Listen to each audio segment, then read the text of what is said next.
My son Lincoln has wanted to be an attorney since he was old enough to know what an attorney was. And for years, Scott and I thought, great, he's got a direction. He's got a goal. We'll build towards it. Then AI happened. And by happened, I mean it arrived so fast and so completely that we found ourselves sitting Lincoln down for a conversation that I genuinely never thought I would have to have with my high schooler. Have you had a version of that conversation in your house yet? I suspect many of you have. Now, don't get me wrong. We weren't trying to kill his dream. Scott and I looked at each other and we said, we're not going to do that. But we also couldn't, in good conscience, pretend that the field he'd been aiming at his whole life was going to look the same by the time he got there. The CEO of Anthropic, one of the most important AI companies in the world, has said publicly that he believes AI could eliminate 50% of all entry-level white-collar jobs within 5 years. Legal work is one of those fields named most often. Document review, due diligence, the kind of junior associate work that used to be how you learned the profession. That's the entry point Lincoln was heading towards. So we sat him down and we talked about widening the horizon, about preparing him, yes, to maybe go into law, but also to build the kind of skills and adaptability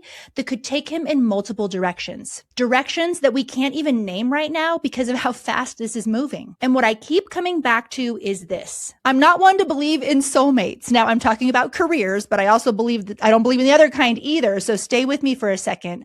But this idea that there is just one perfect career path destined for your child and they will either find it or live a diminished life, I just don't buy it. I don't believe it. What I do believe is that Lincoln, just like all of our kids and your kids listening right now, will have the character, the set of gifts, and the capacity for hard work that can find a home in more places than he can currently imagine. And my job is to prepare that kid. I've brought someone on today who's been living inside this question for years. She's a 30-year homeschool veteran who saw this coming before most of us were even paying attention. And she has answers today that will help you educate your kids right now for a future that none of us can fully predict. Lisa Nehring is founder of True North Academy and one of the clearest thinkers I know on what the fourth industrial revolution means for families like ours. She's been on the show before and I had to have her back because so much has changed since we last had this conversation. My hope for you today is that not only do you have a more clear understanding of what is currently happening in our world today, but also I want you to have some answers on how to better prepare your kids for it. This is going to be a great show to listen with your spouse and the whole family. So grab your troops and let's get some direction in this future AI world.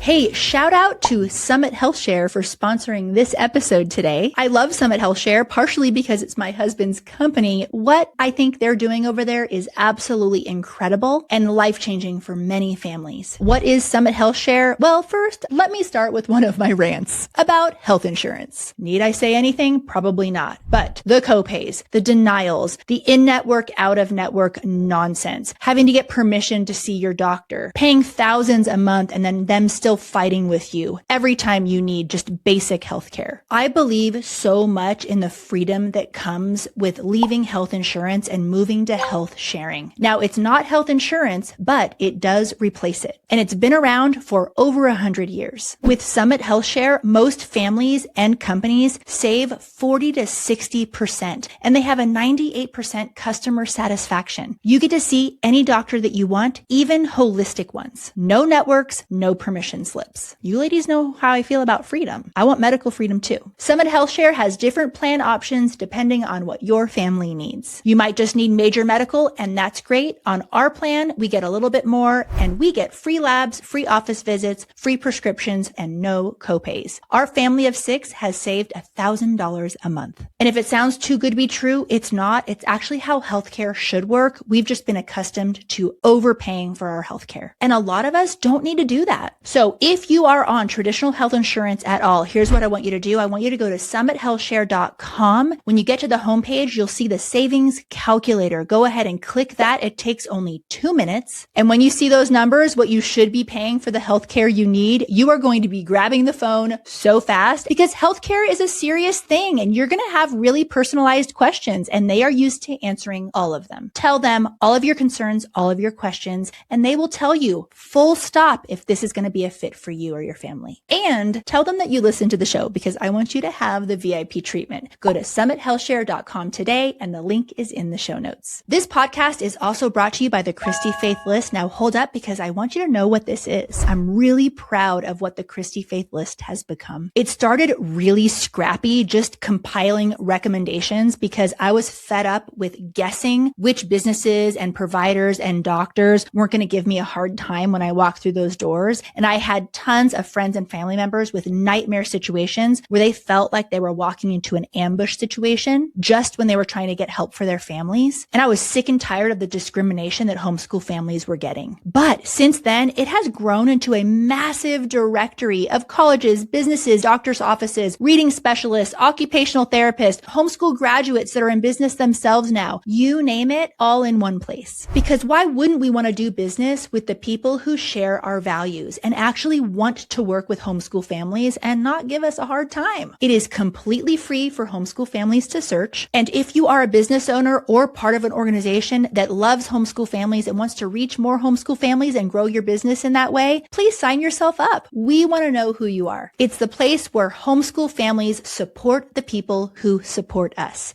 Go to the ChristyFaithList.com today. Lisa, I'm so glad you're back today. You were one of the first voices I encountered in the homeschool world who was already talking about what AI was going to mean for our kids' futures long before most of us were even thinking about it. Now, a lot of parents are carrying kind of a fear right now regarding the language of AI. We've been seeing the headlines. We've heard the word and seen AI 1,000 times, but we can't actually explain what's changing or why. Could you give us a little clarity on that today? I would love to. So we're going to talk about the fourth industrial revolution because I'm a homeschooler, so we have to talk about history. Yeah. And we're in the midst of the fourth industrial revolution. It started about 2012. And every industrial revolution reshapes how people communicate and travel. So we saw that from steam engines to cars to computers. But the fourth industrial revolution is a little bit different because it fuses physical, digital, and biological worlds through technologies like AI, robotics, and the Internet of Things, as well as biotechnology and precision manufacturing. So the fourth industrial revolution is where intelligence, data, empathy, and sustainability collide. It's a big smash up, and it redefines work, wealth, and honestly, purpose. Now, one of the things that makes artificial intelligence so distinct is that it doesn't just change what we're doing or how we're working or the tools that we're using. It's actually changing how we think. And that is a big shift from other industrial revolutions. So other industrial revolutions, we gained tools that extended our physical or informational capacity, but AI extends our cognitive reach and it lets machines process, reason, and create right alongside humans. I mean, I use AI quite a bit. I use chat for many different things, but it's a great brainstorming tool and you can put in some stuff and go back and forth and come out with something very quickly. So it's got a lot of great capabilities, but that shift does feel really a lot deeper and more personal because I'm not talking to my coworkers or the people, my mentor or my coach. I'm talking to my computer. So AI really truly does touch the core of how we learn, how we decide, and how we're imagining things. I know that was a lot right there. Yeah, but I think, and I'm a historian by training, and this seems so much different though than the other revolutions that we've had, where I remember my dad the other week, he is an engineer and he's won all sorts of awards and he's retired now. But I remember him just being so relaxed about it. Like, oh, we all said everyone was going to be out of a job when they invented the computer and it just created more jobs. And I'm like, I don't know, Dad. Like, how do you respond to people who are saying that? Because I'm actually seeing in my real world that I need less people to help me do my same job. Like it's personally affecting me, right? Right. And so Yeah. how is it different than when the computer was invented or when the No, wheel was invented? well, I'm going to go back to the second industrial revolution because I think that's when a lot of us learned there was an industrial revolution. And this is like between 1890 and 1920. And before 1820, we all used Cartwrights. We all would call up our Cartwright. Well, we won't call them, but we'd yell out to our Cartwright. And a Cartwright is somebody who fixed the wheels on carts and buggies. But once the automobile came on the scene, all of a sudden we didn't need a Cartwright anymore. And that entire profession went kaput. But the automobile industry changed everyone's lives. We have the Rust Belt in America, for goodness sake, $1 trillion swath of America, where we had automobiles, tire industry, windshield wiper industry, car washes, for goodness sakes. So while one or two or 20 industries went by the wayside, multiple other industries rose up out of nothing. And every industrial revolution is a time of great disruption. It's not just economic or vocational disruption, it's societal disruption. Everybody got really aware of that during 2020 when we're just like, whoa, what is going on? We saw a lot of educational disruption. That hasn't changed. We saw medical disruption and we're seeing vocational disruption. So yeah, I mean, it happens in every industrial revolution. But the rate at which technology is changing is not just 2 plus 2 equals 4, it's 2 times 2. Instead of 4 plus 4 equals 8, it's 4 times 4 equals 16. So it's logarithmically advancing, mostly in areas of STEM. So the rate of technology growing and changing things is really at a very fast pace and a very fast rate. And that's one of the things that I think is fundamentally different than every other industrial revolution that we've tracked. Yeah, that speed. And what are the risks of that and the benefits of how fast this is coming at us? Well, the risks are that we might all find ourselves needing to pivot and get a different job. So that's a pretty big risk. Yeah. Now, I want to say something. I mean, I own a couple online companies. That wasn't possible 15 years ago, right? Mm-hmm. So there's a lot of money to be made in every industrial revolution. This is when millionaires were created in the second industrial revolution, millionaires and some billionaires in the third, which was the advent of the computer between 1950 and 1970. And now we're on the verge of trillionaires. If Musk is not a trillionaire yet, he's going to probably be at the end of this year. And so it's changing things. There's a lot of money to be made and a lot of opportunities, along with a lot of where'd my job go kind of questions and that feeling of disruption and unease. I mean, as women, we like things to be kind of sorted out. We want to know where the grocery money is going to come from. And so that does feel really uncomfortable. And not just women, for men and for kids too.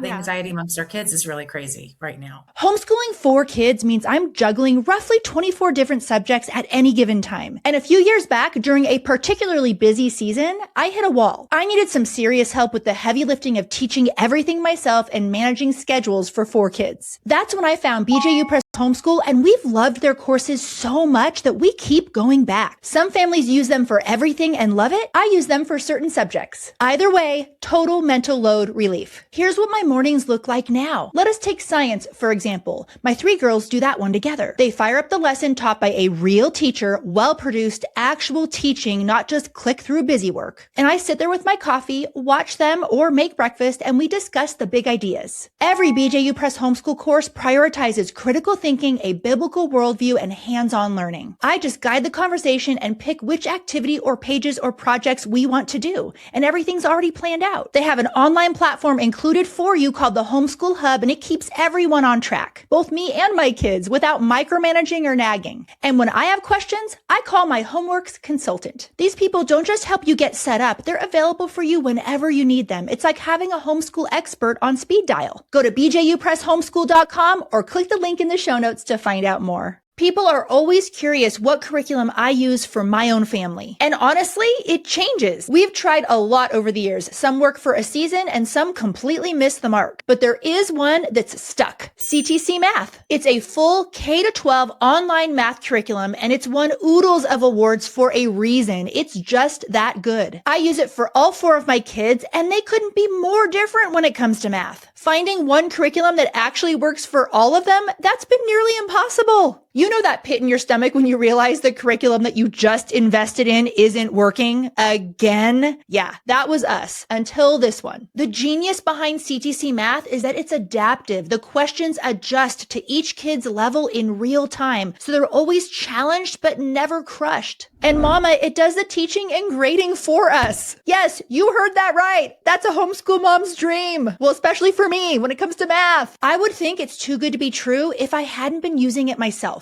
And it's not just me. Here's why it's become the go-to for thousands of homeschool families. Free diagnostics show you exactly where to start, access to all grade levels so your student can fill in any gaps or move ahead, short video lessons that keep your children engaged, automatic grading with instant feedback, and progress reports so you know exactly what's happening without hovering. Math used to be our hardest subject. Now my kids do it independently. Here's the best part. Our listeners get 50% off. Use the link in the show notes to do a free trial or to get that half off deal. Don't spend another year kissing math frogs. This one stuck for us, and I have a feeling it's going to stick for you too. Absolutely. And that actually leads me to my next question, because moms in Thrive Homeschool community, it's in the discussions, and I suspect that you're hearing it too. Oh, yeah. We're not just worried about our kids. We're worried about our own jobs, our spouses' jobs, all of these things. And so I feel like we're kind of in this space where we want to prepare our kids well, but we're also feeling like we don't have footing necessarily. The fields that felt stable, like finance, marketing, project management, they're the ones that are showing up in the headlines.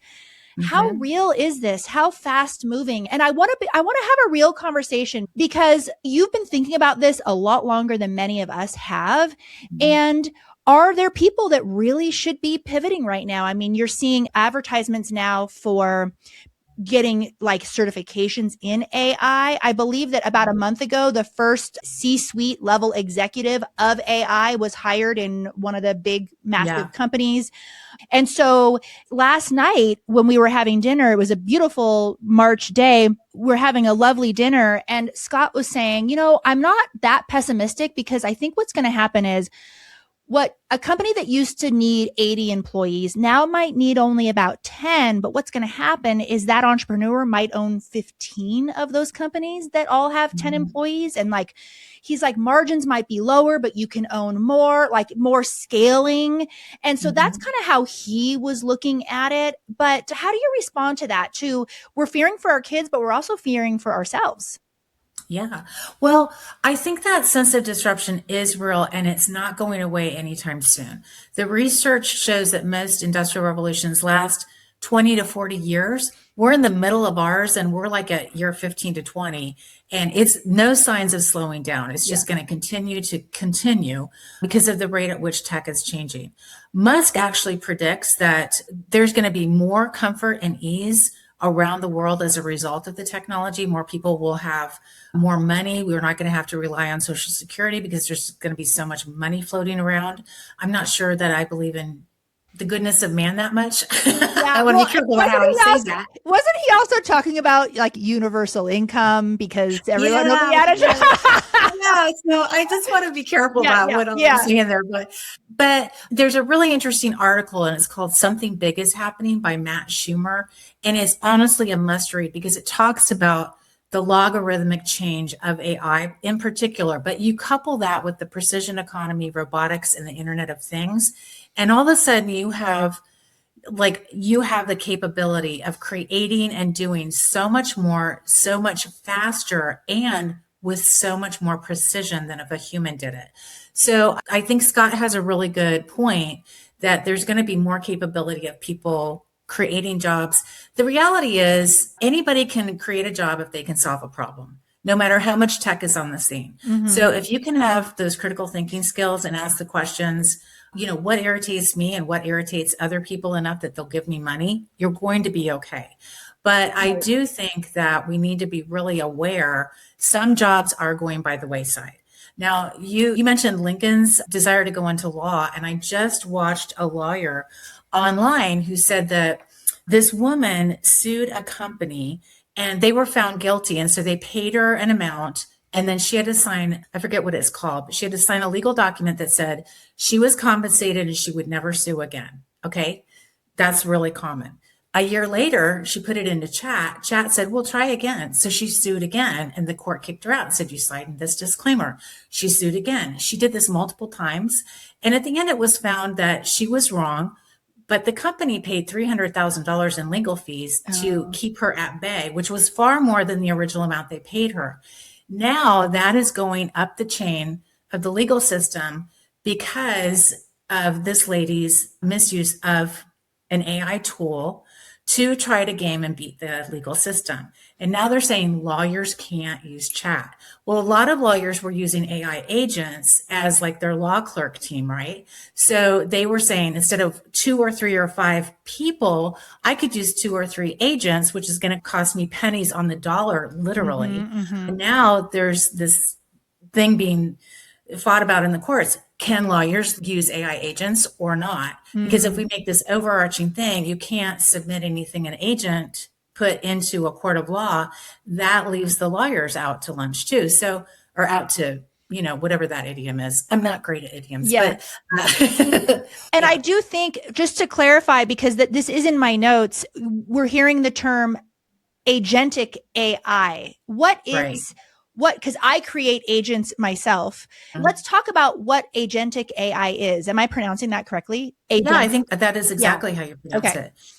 I can't give you an exact term, but I've gone to some trainings, and Allie K. Miller on Instagram, she's got a website. She's a brilliant mind in AI. She's actually the niece of a good friend of mine and one of the foremost voices in AI in the world right now. She's got a statue at the Smithsonian. Really brilliant young gal. And she did this whole training on using agents in your business. And basically you build a bot or whatever they're called. I don't know all the technical terms. You probably do more than I do, but you create a helper that's AI focused on whatever question you're trying to solve for. And so it's just an agent that you use that is created and coded specifically toward the problem you're trying to solve. Is that a good way to say it? Would you say? Yeah. And I think that like in the business world for the last decade, we've talked about automations. Like, how can you automate this? How can you automate this? Yeah. This is like automation on steroids, where it's almost like, if this happens, then you can do that. If this happens, then you can do that, and you can program it. And the other day, Scott was like, I think that I have been having a customer service email conversation back and forth with an agent.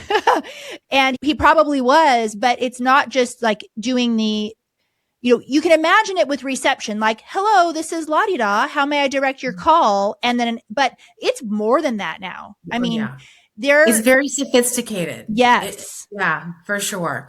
And a lot of us are using agents for customer service because you can do a lot of vetting with that.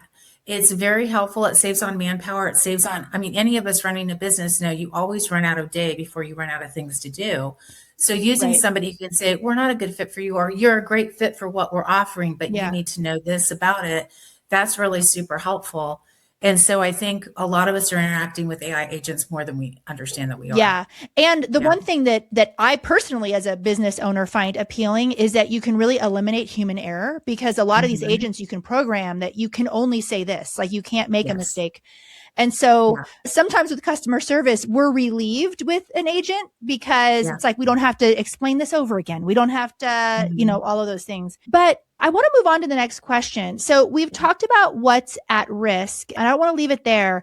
The World Economic Forum says that while millions of jobs are displaced, even more roles are emerging because of AI. We've kind of touched on it briefly, but I think this is the kind of the sweet spot and how we have a leg up as homeschoolers, honestly, because the public school system, when are they going to catch on, right? 30 years from now, they're going to be like, wait a minute, maybe we should help kids. They're still fighting about how much screen time the kids have at school and taking away phones. So anyway, what are the types of jobs that AI is going to make that we can start thinking about for our own kids? Is your child struggling with attention, memory, reading, writing, or math? If you're experiencing this, you know how heart-wrenching it is to watch them face these hurdles. You've poured love, time, and attention into their education, yet the struggle persists, leaving you feeling stuck and desperately searching for answers. You guys, I want you to know about Learning RX, a proven program designed to help your child's cognitive skills, enabling them to think faster, learn more easily, and perform at their best. I'm talking getting real long-term help here with things like like ADHD and dyslexia. Learning RX is backed by 35 years of research, and their results are transformative. Use code HOME50 for $50 off your cognitive skills assessment. Go to learningrx.com or click the link in the show notes. Think homeschooling means doing it all yourself? Let me stop you right there. If you're looking for a partner you can trust, one I trust with my own kids, check out True North Homeschool Academy. They're Cognia accredited and offer live online classes and flexible self-paced options for grades 6 through 12. Your teen can pursue a dual degree track or a tech and trades diploma, all with teachers who share your family values. Small classes, college-ready rigor, real-world skills, and it all fits your schedule in a faith-friendly environment. Ready to learn more? Head to truenorthhomeschool.academy or click the link in the show notes to explore courses and get started today. I'm going to mention 8 emerging jobs. 6 of them you're not going to be surprised about at all. So I'm going to go through those 6 first, and they're really STEM-oriented. Number 1, AI data and software development. Everybody is like, okay, makes sense. Number 2, cybersecurity and digital protection. Cyber piracy is a multi-billion-dollar profession right now. And so cybersecurity is really important. Mm-hmm. And I'm just going to put in a little, like I'm an old mom note to all the young moms listening and parents. When your kids get online, be really aware of where they're at. If they're somewhere, you be there too. And I hear this from parents all the time. I trust my kid. Well, you need to not trust the nefarious people out to scam your kid. Okay. So it's not about trusting your kid. It's about being aware of the stuff going on. So cybersecurity. Number 3 is robotics, automation, and advanced manufacturing. And there's a lot changing in robotics and automation. You add that with the advanced manufacturing, the precision economy, and things like you said, things are happening almost perfectly, very quickly in factories. It's crazy. Number 4 is energy infrastructure and sustainability. So think environmental science. How are we going to use different kinds of energy sources? Now, one of the things Musk is doing is very interesting is he wants to get to the dark side of the moon because AI uses electricity, but you have to cool off this stuff with water. But if you go to the dark side of the moon, it's already really cool there. So don't check me on the science on that, but I think I got that kind of right. So anyway, environmental science kind of stuff. Number 5 is biotech and health technology. Again, we're going to use robotics. We're going to use biotech. So nanobots, which are really teeny tiny little bots, they're actually using those to do some kind of surgeries and things like that now, which is amazing. That's really going to be a blooming field, more so than ever before. I saw that they had just done a full face transplant. They've done 2 of them so far. So there's some really crazy, amazing, miraculous, truly miraculous things. Paraplegics are walking, those kind of things. More of that is going to be happening. Number 6 is human-centered design and digital media. And so anything in digital media, in fact, I just saw that they had created a movie with a star. He got like $11 million and he doesn't show up. It's all AI. Wow. But they paid for his image and who he was. Now, the couple that you might not have thought about. Number 7 is the empath economy. The empath economy is anybody who can touch you physically, spiritually, socially, or emotionally. So think coaching, teaching, leadership, sales, anything pastoral, anything mental health. What a lot of people aren't considering in those fields is some of those fields are really very politicized. And so I hear this all the time about kids go through therapy because they had anxiety. Now they want to go and be a therapist. And what they're not realizing is that there's a lot of politics involved in the mental health field. The teaching profession is so politicized right now on so many different levels, coaching a little bit too. So if your kids want to go into the empath economy, or you do, just be aware of that. And then 8, and this might be a big surprise for everybody, maybe it's not at all, is that the skilled trades coupled with smart tech is going to blow up. So the median age of a skilled laborer in the United States right now is 55. And that means they're going to be retiring, or I hate to say it, passing away, right? And so their jobs are going to be opened up and their businesses are going to be opened up. So if you have somebody who went into the trades and became a business owner as a result of that, when they leave their field, that leaves a job open. And there's going to be a real shortage of skilled tradesmen, especially people who can work with smart technology. And that includes electricians, HVAC techs, mechanics, automotive specialists, et cetera. Anybody who has hands-on and can work with AI enabled systems. So there's a lot of opportunities and possibilities for people. A business person I really like to follow is Cody Sanchez. She's young and smart and sharp. Yeah. And she's like, buy the boring businesses because those people are retiring and you don't have to start your own business. It's harder to start your own business and have it work out than it is to buy a business that's been already proven successful. So there's a lot of opportunities for our kids right now. If they're not STEM oriented, that's okay. And if you're not either and you feel like you need to pivot, you don't have to go, I'm not a STEM person. I'm a humanities girl through and through. I mean, you want me to teach your kid formal poetry or how to read or understand the classics? Call me. Okay. But if you want me to like code a program or something, anything tech, I'm not your person. So, but there's just a lot of opportunities for people no matter what their orientation is right now. Again, it's a revolution. So things are disrupted. That means a lot of opportunity. Yeah. Well, and that brings me to college. And this was not a question on the list I gave you, but it's just begging and itching to be asked because what you said, I don't hear any majors in what you just mentioned. And so it's interesting. I don't think these people will be listening, but I'm in a small group at my church of parents of teens and tweens. And so a lot of the families right now are going through the process of applying for college and how stressful that is, and the major and the roommate and the this, and is it a Christian college? Is it not? If it's not a Christian college, is there a Christian club? And all of these types of things. And Scott and I are sitting there because Lincoln is currently in your dual degree. And we're like, our kid doesn't, I mean, not that we're not in a prideful way, but we're like, so happy to have dodged that bullet, right? Because, well, and I think about, okay, he would go to college and if it's not law, it'd probably be majoring in business because that is what can apply to the most things, at least right now with everything that's so unknown. But I was thinking like, what are these kids majoring in? Like, what exactly are these colleges aren't ready for this. And they're certainly not going to be able, at least in the next, I would say 4 to 10 years, to change their majors and overhaul their programs enough to be able to adequately prepare kids. And this is so interesting. I can't wait to hear you talk on this. But when Lincoln was born, I said, oh, we got to start saving for college, right? Let's start saving for college, honey. And Scott looks at me and he goes, yeah, absolutely. He goes, but I'm not quite sure college is going to exist by the time he gets there. And I'm like, what? That's like under 20 years from now. And he said, I just don't see it. Of course, we already were half deschooled because we're like, this is all bull crap anyway, right? We don't like school's irrelevant, honestly, but it's just interesting because you're kind of at the forefront of, you were talking to me 2 years ago about your dual degree program. And the first time you mentioned it to me, I felt like I was hearing a different language.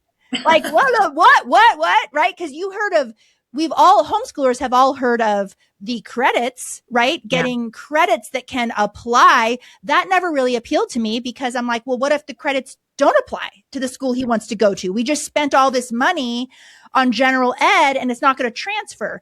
But you have solved this problem for a lot of us. And it was so cool because it was actually Lincoln's decision to join your program. But first, and this, by the way, this is not, she was not expecting this question. This is not a sales pitch on her program at all, but it had to be asked here. Where's college going? What's happening right now? I know colleges are jump it all on us, girl. Give it to us.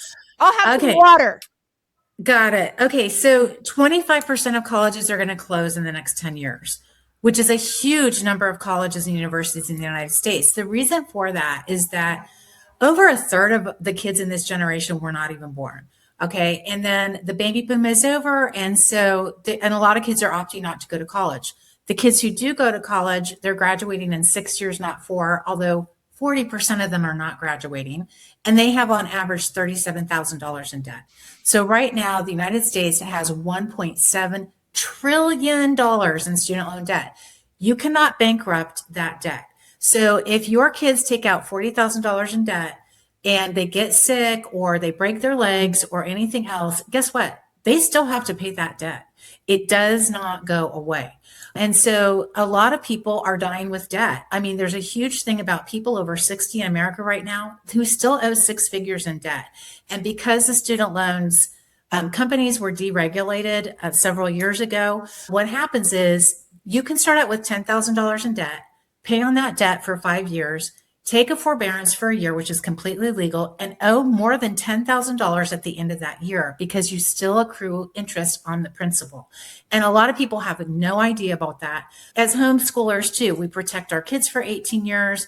We're so careful about what they watch and what they see and what they do. And then we're like, college is the way. And they sign a student loan. They've never taken out a car loan, most of them. They have never taken out any significant debt. And then we're just like, this degree is so important. And my question to parents right now is, why is it so important? Now, I have 2 graduate degrees and my husband has 3. So we're a pretty academically oriented family. Our kids are between 23 and 39 because there's 3.5 to 5 years between each of our kids. And from the time my oldest daughter went to college, she got a fully ride 4-year scholarship. And the time my youngest went to college, who got significant scholarships, the world had changed and college had changed. Now, between the time my husband and I went to college and our youngest went to college, it was literally almost 40 years because we had kids in our 20s, 30s, and 40s. So I'm an older mom to my younger kids. And I literally called the dean of her college, and there was some values issues I had a problem with. But more than anything, the college professor in a 50-minute class spent 10 to 20 minutes showing the kids disgusting videos with women being beheaded. The lyrics were so crude and rude, had nothing to do with the class. This was literally in an Old Testament class. And I called the dean and I was like, this is literally fraud. I'm paying $1,200 for this class, and a third of it is disgusting videos. Like, give me a break. So I think parents have to be really careful about where they're sending their kids to college right now for so many reasons. What skills are they going to learn? Literally, what skills are they going to learn? The research shows that most kids leave college feeling like they didn't add value to their skill stack. Also, a lot of people don't understand this. There's a lot of foreign money pouring into our colleges right now, including Christian colleges. And when foreign money comes in, foreign ideologies come in. I have a very good close family friend. He sent both of his kids to the #1 ranked public business school in America, and they both left a business school touting communism. They don't really believe in capitalism too much anymore. This is a business school. That does not even make sense. So we have to be really careful about why our kids are going to college and if it's important. If it is, I do think the degree is still very important, and I'll tell you why. Because it's kind of like taking the ACT or SAT to go to college. And a lot of colleges are saying, we don't even need it anymore. You don't have to do that. So parents aren't doing it. But it's a fast track to getting scholarship money. So if your kids get a good SAT score, they're going to have more scholarship money available to them. That's the same thing a degree does, is that it's a fast track to gaining employment, to getting advancement and those kind of things. It tells people it's the system we're used to. And it tells people, you know how to complete something, and you have an area, a subject area of specialty, and that makes sense to us. So I do think the piece of paper still absolutely does matter. And if it's in a skill-based program, your kids are going to leave it with skills, which is exactly what our program is designed to do. I think that college right now is really concerning, especially for faith-based parents. It should be really concerning. Parents, do your homework. The other thing a lot of parents aren't realizing is that if your college is one that closes, even if they have a partner school to take those kids in those credits, which they all are supposed to before they close, doesn't mean that's going to happen. That actually happened to my son's small classical school. Thankfully, he had graduated when it closed, but a good friend of ours, she had not. She was a junior, and the school closed. She went to the partner school, and they did not accept an entire year's worth of credit towards the degree. So she had 80 credits of electives and not enough towards her degree. So it took her 2 more years to graduate instead of the one that would have taken. That's debt, that's time. There's so many things. I could keep going, but this is an area I'm fired up about, because parents, you put so much time and energy into your kids. It's time to be really diligent when they're launching. In fact, that might be one of the most important times that you need to be aware of what's happening and just do your research. Yeah. And, the opportunity has been around for a while for homeschooled high school kids to get credits and things like that. Yeah. We've heard of parents sending their kids to the local junior college. Most of those end up disastrous. experiences, Yeah. right? Because it's like you've homeschooled your kid all this and you're throwing them to the junior college, like, whoa. And so, I mean, that's one thing that was off the table for us. We weren't going to do that. And that's what was very appealing when we found out about your program, is that, oh, Lincoln's in there with other kids his age doing college with them. They're kind of all in the same program, working together towards this same goal, which is really exciting. Plus, he got all fired up. He feels like he's Doogie Howser right now. he is. Yes. Yeah. Well, that's the exciting part about the program, is that I think people keep asking me, how is this even working? Like, you're doing an accredited bachelor's degree while they're in high school. These colleges are forward thinking. They're seeing the handwriting on the wall. And if they don't get people into their programs, they're going to close like everybody else. Yeah. So I think it's really forward thinking of these colleges that we're partnering with too. Yes. And also, for him, it was a no brainer because he plans to go to graduate school. So getting that undergrad over with as fast and as cheaply as possible was very motivating for us. Yeah. Especially since, but yeah. And I think that part of it is that's going to take society a lot longer than homeschoolers to grasp, because we're already halfway there, if not there already, right? Let's have a little deschooling sesh. We're not viewing an education as content. That's not, we're already halfway there. We already know that we want to build skills. That an education is building a human being, a whole healthy. Yes. Are you nourishing the mind as well? Yes, that's part of it, but that's only part of it. That's not all of it. And so that's why we don't get hung up on those minor details that really don't matter in the long run, like memorizing the periodic table per se, and yes, is memorizing a skill that is important. Yes. But is that particular thing that you are memorizing, like, is that really going to serve you later? Is that the thing? So, and we have the power to decide if that thing is worth knowing, right? Like skip counting. Yes. Times tables. Yes. You need to know those things, but other things, maybe not. Or maybe this past year, Lincoln's in a pretty intense cultural geography class, and there was a ton of content to memorize for a test. We are in an academic co-op, and he has already proven to me that he can memorize really well, really easily. So he could have, crammed for this thing. It was a type of test where none of it was super relevant information. And so, but what I did notice as he was studying is he really wasn't where I wanted him to be with being able to skim a text, find information that he needs, because you have to remember, we're raising kids that I have not historically been a textbook homeschooler, right? Like we've done history with living books. And I realized, now's the time. Like he should be able to navigate a text like this. And so I let him take the test open book. Why? Because the skill was what was important in that moment for him to grow that will serve him better later. He probably retained, enough of the content itself. But that's what we're talking about here, like these skills. Thanks for tuning in to part 1. The future is uncertain, but our kids don't have to be unprepared. Join us for part 2, because that's where Lisa is going to reveal to us the exact 5 skills our kids will need to succeed in the future AI world.